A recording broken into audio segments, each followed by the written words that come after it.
नमस्कार, बहुत स्वागत है आपका। लाउड स्पीकर देख रहे हैं आप और मैं हूं आपके साथ सुमित शर्मा। शुरुआत करेंगे 4 बड़ी खबरों के साथ। वो 4 बड़ी खबरें कौन सी हैं आपको हम बताते हैं। बड़ी स्क्रीन पर आप देखिए, किसकी बनेगी सरकार। सबसे बड़ा सवाल ये है कि सरकार आखिर किसकी बनने जा रही है देश में। इसी को लेकर सस्पेंस बना हुआ है। दिल्ली में सियासी हलचल पूरी तरीके से तेज हो गई है। तमाम दल के जो नेता हैं वो दिल्ली पहुंचने वाले हैं और कई पहुंच भी गए हैं। तो सरकार किसकी बनेगी देश में, ये सबसे बड़ा सवाल है। इस देश की जनता में हमारे और आपके बीच में ये सवाल घूम रहा है। दूसरी बड़ी खबर है, चाचा भतीजे साथ साथ। जी हां, तेजस्वी यादव, नीतीश कुमार साथ साथ एक ही फ्लाइट में दिल्ली के लिए उड़े थे पटना से। और ये तस्वीर, ये वीडियो ने सियासी हलचल को बढ़ा दिया। कई सारे सवाल खड़े हो गए इस वीडियो के वायरल होने के बाद, सामने आने के बाद। कई कयास लगाए जा रहे थे कि आखिर क्या चाचा भतीजे फिर से साथ आने वाले हैं, क्या ऐसा हो सकता है। बहुत सारी बातें हैं, खुलकर आपको सब विस्तार से बताएंगे। तीसरी बड़ी खबर है, नोटा का रिकॉर्ड। मध्य प्रदेश में नोटा ने रिकॉर्ड तोड़ दिया है। 2 लाख से ज्यादा वोट पड़े हैं, मतलब 2 लाख से ज्यादा लोगों ने नोटा का बटन दबाया है। इस पर भी विस्तार से बात होगी। और चौथी बड़ी खबर है, चुनाव प्रबंधन समिति की बैठक। छत्तीसगढ़ के नेता आपको यहां पर नजर आ रहे होंगे। छत्तीसगढ़ में चुनाव प्रबंधन समिति की बैठक होने जा रही है। इन चारों खबरों पर हम विस्तार से बातचीत करेंगे। और सबसे पहले आपको 10 बजे की 10 बड़ी खबरों से रूबरू करा देते हैं, अपडेट करा देते हैं। 4 बजे की 10 बड़ी खबरों से, माफ कीजिएगा। तो 4 बज चुके हैं और 4 बजे की 10 बड़ी खबरें कौन कौन सी हैं जो सियासी हलचल बढ़ा रही हैं देश में सरकार किसकी बनने जा रही है। देखिए, थोड़ी देर में शुरू होगी एनडीए की बैठक। ये बड़ा अपडेट है। 4 बजे की 10 बड़ी खबरें। थोड़ी ही देर में एनडीए की बैठक शुरू होने जा रही है। सभी दल के नेता पहुंचने वाले हैं वहां पर। बैठक में शामिल होने पहुंचे हैं नीतीश कुमार और चंद्रबाबू नायडू। टीडीपी और जेडीयू के प्रमुख नीतीश कुमार, चंद्रबाबू नायडू बैठक में शामिल होने के लिए पहुंचे हुए हैं। और तीसरा अपडेट यह है कि 3 शाम को 6 बजे होगी इंडिया गठबंधन की बैठक। जी हां, शाम को 6 बजे इंडिया गठबंधन की बैठक होने जा रही है। शाम को 6 बजे तेजस्वी यादव और अखिलेश यादव दिल्ली पहुंच चुके हैं। चौथी बड़ी अपडेट यह है, जी हां, चौथी बड़ी अपडेट यह है कि तेजस्वी यादव और अखिलेश यादव दिल्ली पहुंच चुके हैं। और 5वां अपडेट यह है कि एक ही फ्लाइट में दिल्ली पहुंचे थे नीतीश कुमार, तेजस्वी यादव, जो कि वीडियो हमने आपको पहले भी दिखाया था कि किस तरीके से सियासी हलचल बढ़ गई थी इस वीडियो के सामने आने के बाद। छठा बड़ा अपडेट है, प्रधानमंत्री नरेंद्र मोदी ने प्रधानमंत्री पद से इस्तीफा दे दिया है। राष्ट्रपति ने स्वीकार भी कर लिया है। तो 17वीं लोकसभा यहां पर भंग हुई है और फिर से पीएम मोदी शपथ लेने की तैयारी में नरेंद्र मोदी। 7वां अपडेट यह है कि सीएम नीतीश कुमार से मिलने पहुंचे हैं जेडीयू सांसद ललन सिंह पहुंचे हैं सीएम नीतीश कुमार से मुलाकात करने के लिए। मुलाकातों का दौर लगातार जारी है, बातचीत का दौर लगातार जारी है, मंथन कर रहे हैं दल। और 8वां अपडेट यह है कि महाराष्ट्र के डिप्टी सीएम देवेंद्र फडणवीस ने हार की जिम्मेदारी ले ली है और इस्तीफा देने की पेशकश की है, रिजाइन देने की पेशकश की है। क्या उनका इस्तीफा मंजूर होता है, यह भी देखना होगा। 9वीं खबर यह है कि देवेंद्र फडणवीस ने इस्तीफे की पेशकश की। जी हां, देवेंद्र फडणवीस ने इस्तीफे की पेशकश की है। देवेंद्र फडणवीस ने हार की जिम्मेदारी ली है जो महाराष्ट्र में हार हुई है बीजेपी की, और इस्तीफे की पेशकश कर दी। 10वां अपडेट यह है कि मंत्रिमंडल को लेकर जेडीयू और टीडीपी की बड़ी मांग है, बड़ी डिमांड रख दी है जेडीयू और टीडीपी ने। वो कौन सी बड़ी डिमांड है आपको हम बताएंगे। लेकिन थोड़ी ही देर में एनडीए की बैठक शुरू होने जा रही है। अमित शाह पहुंचे हैं पीएम आवास। नीतीश कुमार और चंद्रबाबू नायडू भी पहुंच चुके हैं पीएम आवास। एनडीए की बैठक में शामिल होंगे ये सभी नेता। जी हां, अब से थोड़ी ही देर बाद एनडीए की बैठक शुरू होगी। अमित शाह पीएम आवास पहुंच चुके हैं, पीएम हाउस पहुंच चुके हैं। नीतीश कुमार और चंद्रबाबू नायडू, जेडीयू और टीडीपी के नेता भी पीएम आवास पहुंच चुके हैं। जिस तरीके से टीडीपी ने पहले ही कहा था, चंद्रबाबू नायडू पहले ही कह चुके थे कि हम एनडीए के साथ है, वैसा ही नजर आ रहा है। लेकिन नीतीश कुमार ने पत्ते नहीं खोले थे, लेकिन वो पीएम आवास पहुंच चुके हैं। इससे साफ संकेत नजर आते हैं कि वो एनडीए के साथ यहां पर नजर आएंगे आपको। एनडीए की बैठक में शामिल होने के लिए नीतीश कुमार, चंद्रबाबू नायडू पीएम आवास पहुंच चुके हैं। तस्वीर अब धीरे धीरे साफ हो रही है कि देश में किसकी सरकार बनेगी। तो देश में लोकसभा चुनाव के नतीजे आ चुके हैं और चुनावी नतीजों में एनडीए ने स्पष्ट बहुमत हासिल कर लिया। वहीं इंडिया गठबंधन ने 200 से ज्यादा सीटें हासिल करनी। अब नई सरकार के गठन की कवायद तेज हो गई है। दिल्ली में बैठकों का दौर लगातार जारी है। बड़े बड़े दिग्गज नेता आज दिल्ली में ही आपको नजर आएंगे और इसी सिलसिले में तमाम दल और कई पार्टियों के नेता एक्शन में आ चुके हैं। वहीं दिल्ली में एनडीए की बैठक में नीतीश कुमार, चंद्रबाबु नायडू सहित कई बड़े नेता शामिल होंगे। बैठक में बीजेपी नेता अमित शाह भी मौजूद रहेंगे। बुधवार को दिल्ली में आयोजित एनडीए की बैठक में अब आगे की रणनीति पर चर्चा होगी। साथ ही मंत्रिमंडल के गठन पर भी चर्चा संभव है। जैसे कि हमने आपको बताया था सूत्रों के हवाले से खबर की जेडीयू और टीडीपी मंत्रिमंडल में बड़ी डिमांड कर रहे हैं। वहीं शाम में इंडिया गठबंधन की बैठक होने वाली है। रणनीति पर चर्चा होगी कि आगे क्या किया जाएगा। इंडिया गठबंधन की मैं ये बैठक में अध्यक्ष मल्लिकार्जुन खड़गे के आवास पर यह बैठक होगी। तो इंडिया गठबंधन की बैठक भी आज होनी है, जो कि शाम को 6 बजे, शाम को करीब 6 बजे इंडिया गठबंधन की बैठक होगी और इसमें रणनीति बनाई जाएगी। इंडिया गठबंधन के तमाम दल इस बैठक में शामिल होंगे। अखिलेश यादव भी दिल्ली पहुंच चुके हैं और भी तेजस्वी यादव भी दिल्ली पहुंच चुके हैं। क्या कुछ सियासी हलचल है उसे हम जानने के लिए सीधे आपको दिल्ली लिए चलते हैं, जहां पर हमारे सहयोगी दिल्ली से अमृत तिवारी और अनमोल तिवारी हमारे साथ जुड़ गए हैं। अनमोल, सबसे पहले आपके पास आ रहा हूं मैं। कुछ ही देर बाद एनडीए की बैठक शुरू होने जा रही है। टीडीपी और जेडीयू के नेता नीतीश कुमार, चंद्रबाबू नायडू पहुंच चुके हैं। मैं आऊंगा अनमोल आपके पास। अमृत, मैं आपके पास आ रहा हूं कि क्या कुछ सियासी हलचल है अमृत वहां पर अभी फिलहाल?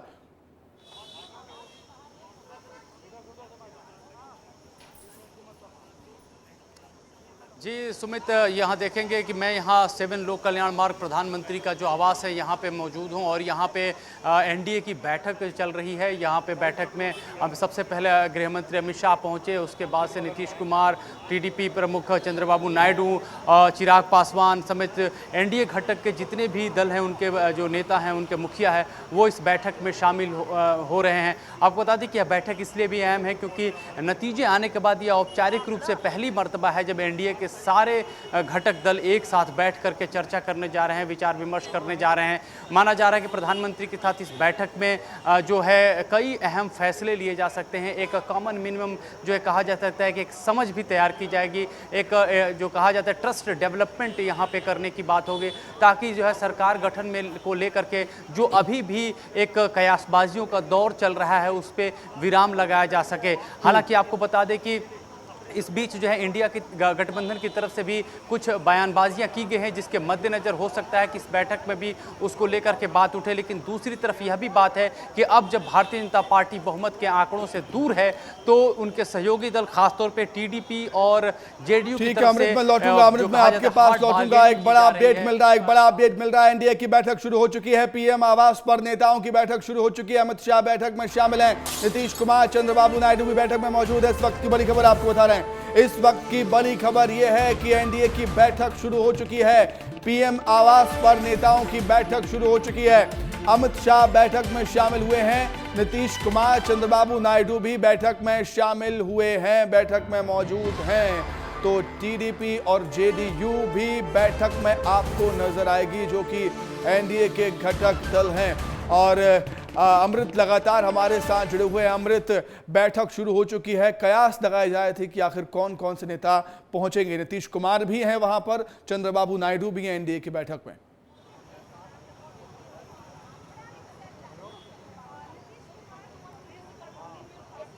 जी बिल्कुल सुमित, इस बैठक की अहमियत इसलिए है, प्रतीकात्मक रूप से भी काफ़ी अहमियत है क्योंकि जो है रिजल्ट आने के बाद, चुनाव नतीजों के आने के बाद एनडीए के तमाम घटक दल एक साथ बैठ रहे हैं और विचार विमर्श कर रहे हैं। इस बैठक को लेकर के यह भी खास है क्योंकि इस बैठक में जो समन्वय बनाने की भी कोशिश की जाएगी कि जिस तरह के अभी के वर्तमान में जो भी कुछ कमी बेसी है, खाना पूर्ति जो कहने की जाने की बात की जा रही है, उसको पटक्षेप किया जाएगा, उसको ढकने की कोशिश की जाएगी। साथ ही साथ इनके भीतर जो एक ट्रस्ट डेवलपमेंट की बात है उसको भी यहाँ पे सामने रखने की कोशिश की जाएगी। पार्टी की रूपरेखा बतौर संगठन जो एनडीए की रूपरेखा क्या होगी उसको लेकर के भी इसमें डिसीजन एक कहा जाए कि सबके बीच में तैयार किया जाएगा। तो यह बैठक काफ़ी मायने रखती है और इस बैठक को लेकर न सिर्फ कहा जाए कि गठबंधन के ऊपर बल्कि दुनिया की भी नज़रें हैं, क्योंकि दुनिया भी यह देखना चाहती है। अगर आप देखेंगे कि जब से सरकार के जो चुनाव के नतीजा है, देश के दुनिया के अलग अलग अलग देशों ने भी इस पे अपनी नज़र रखी थी, वहाँ के अखबारों ने भी अपनी टिप्पणी दी थी, खासतौर पर नरेंद्र मोदी की वाराणसी में जीत को लेकर के जो इक्वेशन जो रहे हैं इस चुनाव के दलों के, उसको लेकर के। तो ये एनडीए की जो बैठक है, अनमोल का रुख करना चाहूंगा। अनमोल, क्या तस्वीर धीरे धीरे साफ हो रही है अब, क्योंकि एनडीए के जो दल हैं वो अब जुड़ रहे हैं। कयास लगाए जा रहे थे जब तस्वीर आई थी तेजस्वी यादव और नीतीश कुमार की साथ में फ्लाइट में आए थे, लेकिन नीतीश कुमार एनडीए की बैठक में शामिल हुए हैं, चंद्रबाबू नायडू भी शामिल हुए हैं। इन दोनों नेताओं को लेकर सामंजस्य बिठाने की कोशिश यहां पर की जाई थी। असमंजस था कि इन दोनों नेताओं का अगला कदम क्या होगा।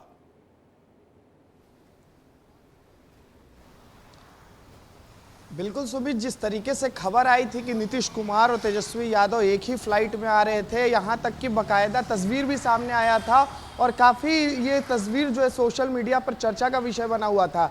लेकिन देखिए जिस तरीके से हम नीतीश कुमार बैठक में शामिल हो गए हैं, तो इससे साफ तौर पर जाहिर तौर पर ये साबित होता है कि नीतीश कुमार फिलहाल एनडीए के घटक दल के तौर पर वो बैठक में शामिल हो रहे हैं और जो भी उनकी विश लिस्ट होगी। देखिए सबसे महत्वपूर्ण बात है सुमित कि जितने भी घटक दल हैं आज जो बैठक में शामिल हो रहे हैं पीएम आवास पर, वो कुछ ना कुछ अपनी विश लिस्ट लेकर आए होंगे, क्योंकि देखिए भाजपा पूर्ण बहुमत में नहीं है। भाजपा ये आंकड़ा जो है 240 तक ही पहुंची है। भाजपा को सहयोगी दल की अभी इस वक्त बहुत ज्यादा जरूरत है। तो जो भी हो, चाहे टीडीपी हो चाहे जदयू हो, वो कुछ ना कुछ विश लिस्ट लेकर आए होंगे और उस विश लिस्ट पर आज जो है चर्चा की जाएगी, मंथन की जाएगी और जब ये सहमति बन जाएगी तभी जाकर जो सरकार का गठन है वो हो पाएगा सुमित। तो अब देखने वाली बात होगी कि जब नीतीश कुमार और चंद्रबाबू नायडू इस मीटिंग से इंडिया निकलते हैं गठबंधन के पास तो क्या उनके चेहरे विकल्प पे है, किस इंडिया तरीके गठबंधन का क्या हाव सोच रहता रहा है वो हम जानेंगे अमृत तिवारी से। अमृत बताइए, इंडिया गठबंधन के पास क्या विकल्प बचे हैं? क्या इंडिया गठबंधन अपनी सरकार बना सकता है? वो समीकरण उसके पास हैं? क्या ऐसे समीकरण बन सकते हैं कि देश में इंडिया गठबंधन की सरकार बन सके?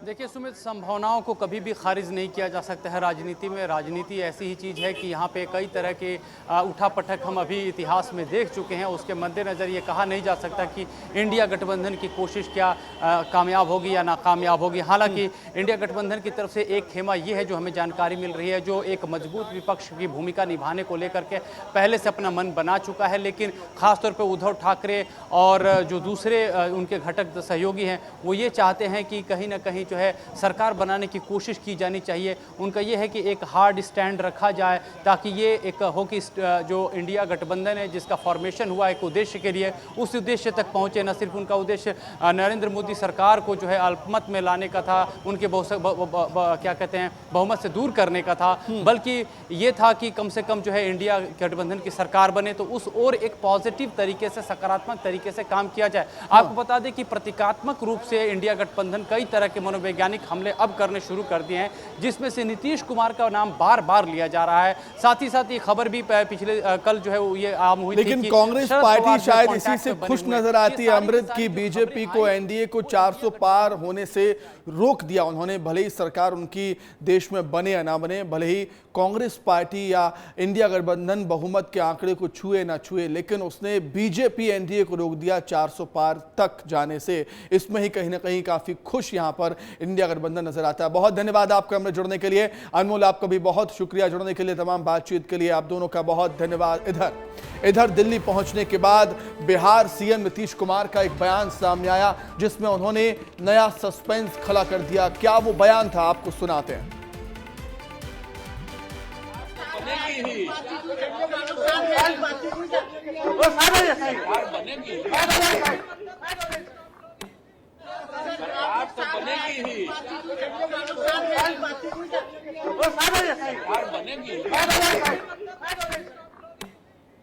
तो नीतीश बाबू कह रहे थे कि सरकार तो बनेगी ही। चलिए आगे बढ़ते हैं। अब पीएम मोदी ने बुधवार दोपहर 2 बजे राष्ट्रपति द्रौपदी मुर्मू को इस्तीफा सौंप दिया है। साथ ही मंत्रिमंडल भंग करने की सिफारिश की और इससे पहले मोदी मंत्रिमंडल की सुबह 11:30 बजे आखिरी बैठक भी हुई। इसमें सरकार ने तीसरी बार जीत को लेकर धन्यवाद प्रस्ताव पारित किया। बैठक में 17वीं लोकसभा भंग करने की सिफारिश भी हुई और इसके बाद मोदी राष्ट्रपति भवन गए और अपना इस्तीफा भी सौंपा। मोदी 8 जून को तीसरी बार प्रधानमंत्री पद की शपथ ले सकते हैं। सूत्रों के हवाले से खबर है कि 8 तारीख वो तारीख है 8 जून, जब प्रधानमंत्री एक बार फिर से शपथ लेंगे पीएम मोदी। एनडीए के सभी सांसदों से एकजुटता के लिए साइन करवा लिया गया है। जी हां, यह भी खबर सामने आ रही है कि एकजुटता के लिए एनडीए के सभी सांसदों से साइन भी करवा लिए गए हैं। जेडीयू प्रवक्ता केसी त्यागी ने बताया कि 7 जून को संसद के सेंट्रल हॉल में एनडीए के सभी सांसदों की बैठक होनी है। चलिए आगे बढ़ते हैं, बात कर लेते हैं मध्य प्रदेश की। मध्य प्रदेश के नेताओं को लोकसभा चुनाव में दूसरे राज्यों की जिम्मेदारियां भी दी गई थी। कई राज्यों में मध्य प्रदेश के मुख्यमंत्री और पूर्व मुख्यमंत्री और प्रदेश अध्यक्ष ने दौरे भी किए, लेकिन बीजेपी को अधिकांश सीटों पर जीत नहीं मिली। दूसरे राज्यों की मैं बात कर रहा हूं। हालांकि एनडीए की सरकार जरूर बनने जा रही है, इससे कोई शक नहीं अभी फिलहाल तो, क्योंकि आंकड़े एनडीए के पास। लेकिन बीजेपी का कहना है कि नेताओं की भूमिका तय की गई है, उनके दौरे हुए कहां पर कितना प्रभाव पड़ा, इसकी समीक्षा पार्टी कर रही है। कांग्रेस का कहना है कि 2 दर्जन से अधिक सीटों पर मुख्यमंत्री गए, लेकिन सिर्फ 2 सीटें ही आई। सुनिए क्या कुछ कह रहे हैं बीजेपी कांग्रेस के प्रवक्ता।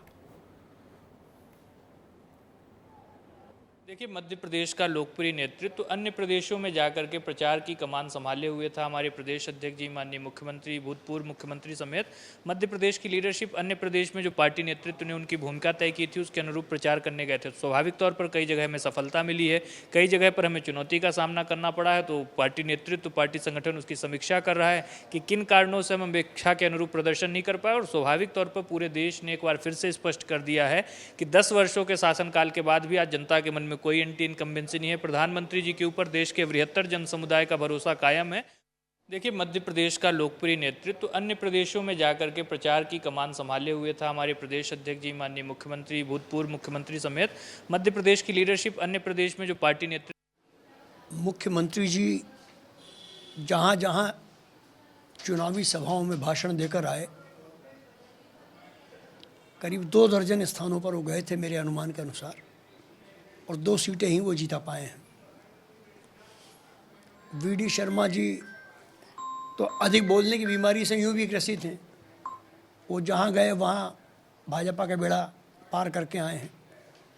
और शिवराज सिंह जी चौहान को तो मैं नरेंद्र मोदी जी से बड़ा नेता मानता हूं कि प्रधानमंत्री जी जिनके चेहरे पर भाजपा गौण हो गई थी और चेहरा प्रमुख हो गया था, पूरे देश में 400 पार की बात की जा रही थी, वो खुद 1,52,000 से जीते हैं और शिवराज सिंह जी 8 लाख वोटों से जीते हैं।